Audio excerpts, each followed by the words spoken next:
it is really a great pleasure to be talking to this audience. I understand that we really are rather short of time, so I'll try to be very concise and to give the impression of how this SCO Summit and the following discussions in Beijing were reflected in Russia, and how they are actually publicly assessed in my country. I would say that in the Russian public discourse, both by President Putin and by the research community, we see a dominant approach of global politics, seeing this event of the Shanghai Cooperation Organization in a broader context of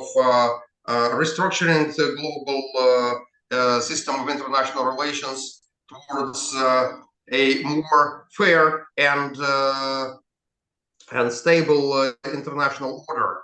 Because really in our contemporary world, which is prone with numerous conflicts, with confrontations arising, with trade wars, it is very important to show that there is a very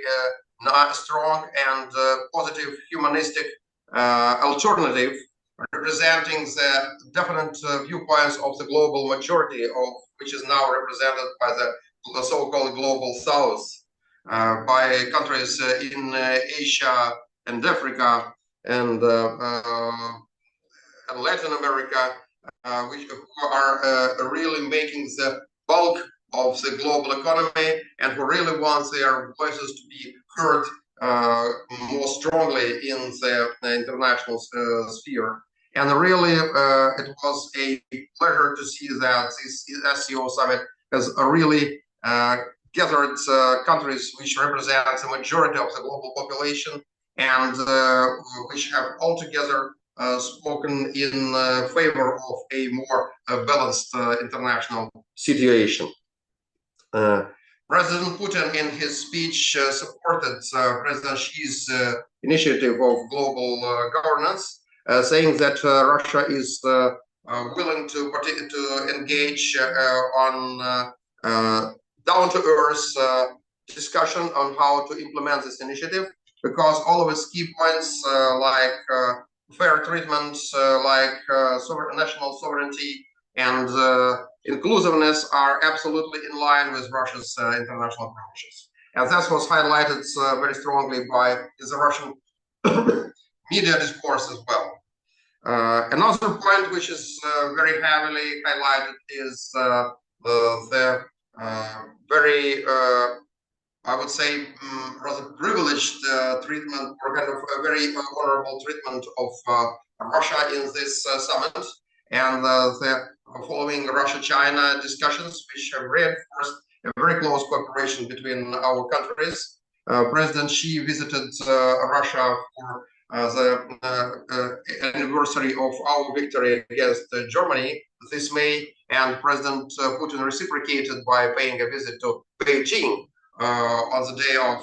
the end of World War II, and really that was a very important stage, and we really saw a number of important bilateral meetings between Mr. President Putin and the heads of China, India, Turkey, Nepal, Vietnam, just to mention a few. And that's really a very important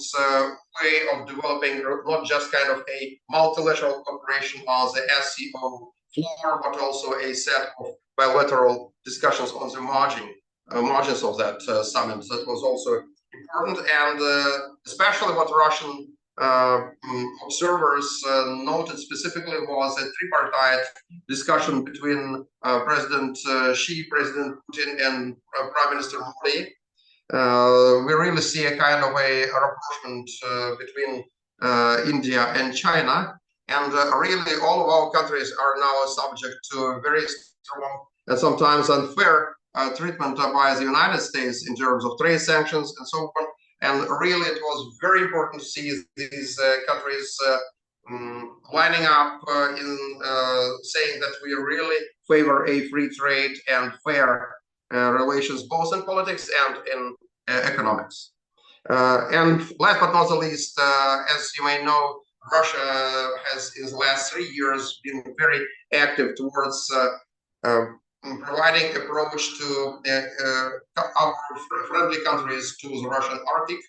We see that Arctic is highly on the agenda worldwide, and many Russian observers also say that these discussions with countries which have particular interest in joining the global Arctic community, they are really welcome. Russian Arctic is the closest to Asian countries, and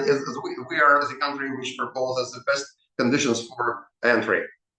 Thank you.